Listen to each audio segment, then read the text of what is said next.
పులివెందులకి వెళ్ళి నువ్వు ఎలాగా ప్రజల్ని ఓట్లు అడుగుతావు? మీ బాబాయిని చంపావని ఓట్లు అడుగుతావా? ఈ రాష్ట్రానికి నాశనం చేసావని ఓట్లు అడుగుతావా? దీనికి నువ్వు నీరు తీసుకొచ్చావని ఓట్లు అడుగుతావని కూడా చంద్రబాబు నాయుడు గారు వ్యాఖ్యలు చేశారు. ఆడ నీరు తీసుకొచ్చిండు, మేము కట్టిన దానికి ఊరికి తలుపులు ఎత్తేది కట్టు, మేము బేగాలు వేసి అన్నీ వేసిపోతే బేగం తీసుకొని వచ్చి తీయడం, దొంగతనంగా బేగం తీసి తీయడం నీ పని. అప్పుడు రైతులను గుర్రాలతో తొక్కించిన, గనులతో కాల్పించినాడు తెలుసునా? అది ఎక్కడ మర్చిపోయాడా? గుర్రాలతో రైతులు తొక్కించినాడు. పుష్కరాలు ఎంతమంది చంపినాడు? ఇంకా అవన్నీ చెప్పాలంటే ఎన్నో ఈ ఆయన చెప్పుకుంటా పోవాలి, మేము లోపల పోవాలా, చెప్పుకుంటూ ఉండాలంటే ఒక 2 గంటలు, కానీ ఎన్ని గంటలు చెప్పగలను నువ్వు అడిగేదానికి? ఎక్కడ జగన్మోహన్ రెడ్డి మా బిడ్డ అని చెప్పేసి ప్రచారం చేశారు, కానీ జగన్మోహన్ రెడ్డి గెలిచిన తర్వాత ఈ రాష్ట్రానికి పట్టిన క్యాన్సర్ గడ్డ అంటూ కూడా చంద్రబాబు నాయుడు వ్యాఖ్యలు చేశారు. దీన్ని ఏ విధంగా చూడొచ్చు అంటారు? ఇప్పుడు ముసలోళ్ళు అప్పుడు పింఛన్ ఇస్తా ఉంటే ముసలోళ్ళు ఎక్కడెక్కడికో పోయి తెచ్చు. ఈ పొద్దు నీ ఇంటికి తెల్లారుజావనే ఐఏఎస్ ఆఫీసర్కి కూడా ఒకటే జీతం రాదు. ఈ పొద్దు అవ్వాతాతలో ఒకటో తేదీన 5 గంటలకి పోయి డబ్బులు ఇస్తాను. తెలీదా? నువ్వు చూడలేదా? నువ్వు ఇచ్చినవా? ఆ పొద్దు పింఛన్ ఎంత? 1000 రూపాయలు. మళ్ళీ మేము చెప్పిన తర్వాత 2000 ఇచ్చినాం. అది కూడా ఎప్పుడు 15వ తేదీన 20వ తేదీ. ఈరోజు ఎన్ని కరోనాలో వచ్చినా అడ్డుపడినా కానీ నెల పింఛన్ ఖచ్చితంగా టెన్షన్గా ఇచ్చే మగాడు జగన్మోహన్ రెడ్డి. ఇంతవరకు ఎవరికి ఆ సత్తా ఇంకైనా సరే ఛాలెంజ్ అంటున్నాం, చేసుకోమని ఎప్పుడైనా. తిరుగుబాటు మొదలైంది. ఈసారి వచ్చేది టీడీపీ ప్రభుత్వమే, మా టీడీపీ జెండాని ఎగరవేస్తాం, పాతేస్తాం కూడా సవాళ్ళు అయితే ఇస్తున్నారు. ఇప్పుడు వ్యతిరేకం ఉంటే ఈ జనం రాడు ఇక్కడికి, వ్యతిరేకం ఉంటే ఈ జనం రారు. అది వ్యతిరేకం, అతనికి వ్యతిరేకం ఉంది. జైలుకి పోవాలి కాబట్టి ఏమైనా మాట్లాడుతుంటాం మేము. దొంగోడు ఇంకెన్ని జైలుకి పోవాలి, ఎన్ని దొంగతనాలు చేస్తా ఉండేది మేము. అతనికి పని అది, ఇంకేం పని లేదు అతనికి. జైలుకి పోవాల్సిందే, అన్నం తినాల్సిందే. దాని గురించి మమ్మల్ని నీ మీద నువ్వు మంచోడు నీ మీద బుడద. చంద్రబాబు నాయుడు గారు సవాలు చేశారు, దీని గురించి మీరేమంటారు? అస్సలు పులివెందల అంటే అతనికి ఇంకా తెలీదా?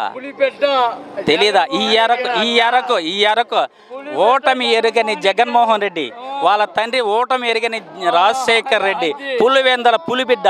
ఎప్పుడు పులివెందల అడుగు ఎందుకు అవన్నీ? నేను నీ ఇంట్లో నా సంసారం చేస్తాను, ఎట చేస్తావు నువ్వు? ఎక్కడో నువ్వు చేసే నీ కుప్పం కల్పించుకుంటే చాలు.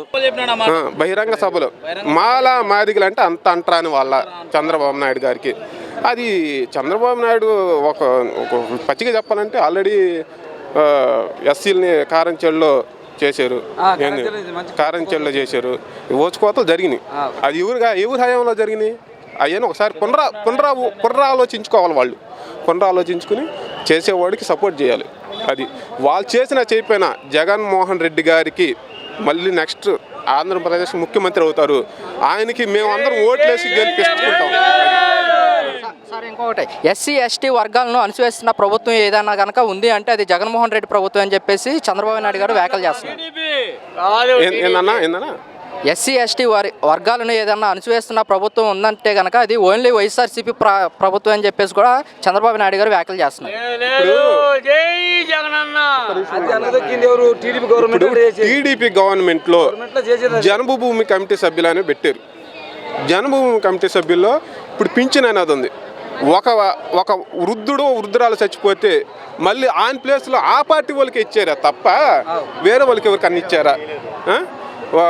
మట్టి అని చెప్పేసి పథకం కింద పెట్టి చెరువుల మట్టి అన్నీ దొంకు తెంగాడు. చెరువుల మట్టి అంతా దొంకు తెంగారు. ఈ నదులు ఇసుక దొంకు తెంగారు. ఇంకేం చేయాలి? ఇంకా ఇసుక దొంకు తెంగారు అన్నీ. ఇప్పుడు ఏది 2014 నుంచి 19 వరకు చేసావు. రాజధాని అని కట్టావు. ఏం కట్టావు? తాత్కాలిక రాజధాని అని కట్టావు. ఎస్సీ ఎస్టీ భూములను బలవంతంగా ల్యాండ్ పూలింగ్ కింద లాక్కున్నావు. ఇంకేంది? నువ్వు చంద్రబాబు నాయుడు ఫీల్డ్లో ఒక పింఛన్ రావాలంటే సర్పంచ్ కాడుకు అడకాల. ఇప్పుడు అటువంటివి డైరెక్ట్ ఏం లేవు. డైరెక్ట్ మీషోలో పెట్టడము, సచివాలయంలో పెట్టడమా. ఆ సచివాలయం అనేది డాక్టర్ బిఆర్ అంబేద్కర్ తెచ్చినాడు. ఆ చట్టాన్ని మన జగన్మోహన్ రెడ్డి గారు కరెక్ట్ పాటిస్తున్నాడు. అట్లా చంద్రబాబు నాయుడు ఎప్పుడు పాటియలే. అంబేద్కర్ అనేది ఒక ఫైల్ అని తీసి పారంగిస్తున్నాడు ఆయన. అటువంటిది ఇప్పుడు జగన్మోహన్ రెడ్డి పైకి తెచ్చినాడు. ఈ రాష్ట్రంలో అన్నిటికన్నా అతి ఎత్తు అయిన బొమ్మ విగ్రహం ఏదంటే విజయవాడలనే. అటువంటిది ఎవరు చేయలేరు, ఎవరి చేత కూడా కాదు. జగన్మోహన్ రెడ్డి గారు అభివృద్ధిలో దూసుకుపోతున్నాడు. అది ఓర్చుకోలేక ఈ విమర్శలు వస్తున్నాయి తప్ప వేరే ఉద్దేశం ఏమీ లేదు. ఇది గతంలో 15 సంవత్సరాలు సీఎం చేసిన చంద్రబాబు నాయుడు గారు ఇది మేము ఎందుకు చేయలేదు అనే ఊహ రాలేక ఆయన ఓర్చుకోలేక చేసిన విమర్శలు తప్ప ఇంకేమీ లేవు దీంట్లో. అన్న ముఖ్యంగా ఏంటంటే ఇప్పుడు ఎన్నికల సమయం దగ్గర పడుతుంది కదా. ఎస్సీ పేదల దళితుల సంఘ అధ్యక్షులు ఎవరైతే ఉన్నారో వాళ్ళ ఓట్ల కోసం ఈ విగ్రహాన్ని ఏర్పాటు చేశారంటూ కూడా కొన్ని విమర్శలు అయితే వస్తున్నాయి. దీన్ని ఏ విధంగా చూడొచ్చు అంటారు?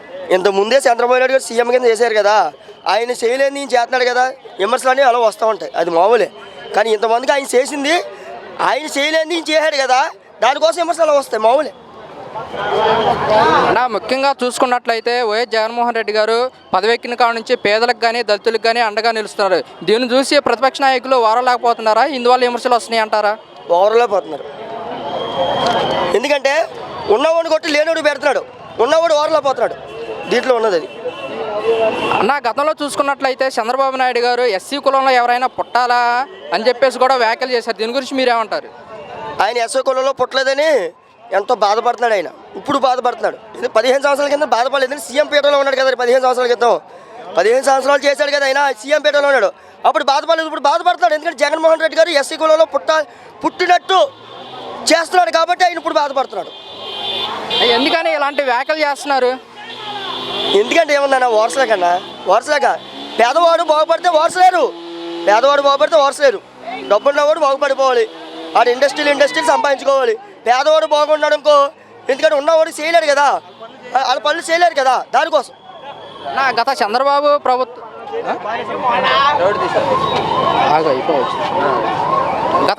ప్రభుత్వంలో ఎస్సీలని బాగా చూసారా? ఈ వైఎస్ జగన్మోహన్ రెడ్డి గారి ప్రభుత్వంలో ఎస్సీలని బాగా చూసారంటారా?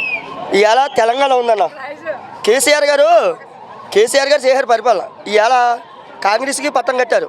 ఇవాళ రేవంత్ రెడ్డి గారు ఒక ఆధార్ కార్డు కానీ ఒక రేషన్ కార్డు కానీ క్లూలు పెడుతున్నాడు, క్లూలు. ఇవాళ వాలంటరీ వ్యవస్థ, ఇవాళ ఎమ్మెల్యే గారు కానీ ఎంపీ కానీ మినిస్టర్ కానీ ఇవాళ ఇంటికి వచ్చి నీకేం కావాలమ్మని అడుగుతున్నారు. ఇవాళ ఆ పరిపాలన కావాలని కోరుకుని ఇవాళ చంద్రబాబు నాయుడు కక్ష కట్టి దళితులకి ఏ వర్గమైనా న్యాయం జరగలేదని ప్రతిపక్షాలన్నీ విమర్శలు తప్ప ఏమీ లేవు దీంట్లో. జగన్మోహన్ రెడ్డి గారి ప్రభుత్వంలో దళితుల్ని పట్టించుకోవట్లేదు అని చెప్పేసి కూడా కొన్ని వ్యాఖ్యలు అయితే చేశారు. దీన్ని ఏమంటారు? నిజంగా 175 వస్తే రాష్ట్రాన్ని ఎక్కడికో తీసుకెళ్తాడు ఆయన. కానీ అందరం కూడా నమ్ముతున్నాం అదేవిధంగా రావాలి. ఏది జరిగినా దళితులకి సామాజిక న్యాయం జరగాలి. అది నేను ఒక తాపీ మేస్త్రిని, నేను స్కూల్ కట్టాను, సచివాలయాలు కట్టాను. కానీ క్వాలిటీ మెయింటెనెన్స్ ఫస్ట్. క్వాలిటీ అంటే చాలా బిల్డింగ్లు చేయొచ్చు, కానీ నేరుగా కాంట్రాక్టులకి ఇవ్వకుండా గవర్నమెంట్ నేరుగా కడుతుందంటే క్వాలిటీ పోతుంది, క్వాలిటీ తగ్గుతుంది. క్వాలిటీ తగ్గిందంటే బిల్డింగ్ లైఫ్ పోతుంది. బిల్డింగ్ లైఫ్ పోకుండా ఉండాలంటే దగ్గరుండి ఆ టీచర్లు కూడా చాలా కష్టపడ్డారు వాళ్ళు. ఎందుకంటే ఎటు నుంచి ఏ మాట వస్తుందో అనేటువంటి అధైర్యంతో వాళ్ళు క్వాలిటీగా కట్టించుకున్నారు. స్కూళ్ళు ఎందుకంటే అండి కాంట్రాక్ట్కి ఇచ్చేస్తారు, ఎవరికి చేదు కాదు. ఎందుకంటే దాంట్లో అతను లాభం పొందాలి. లాభం పొందకుండా ఇంట్లో నుంచి పట్టుకొచ్చి పిల్లలకి పెట్టాడు కదా, వాళ్ళ పిల్లల్ని బ్రతకాలంటే ఇతను దీంట్లో సంపాదించుకోవాలంటే క్వాలిటీ తగ్గాలి.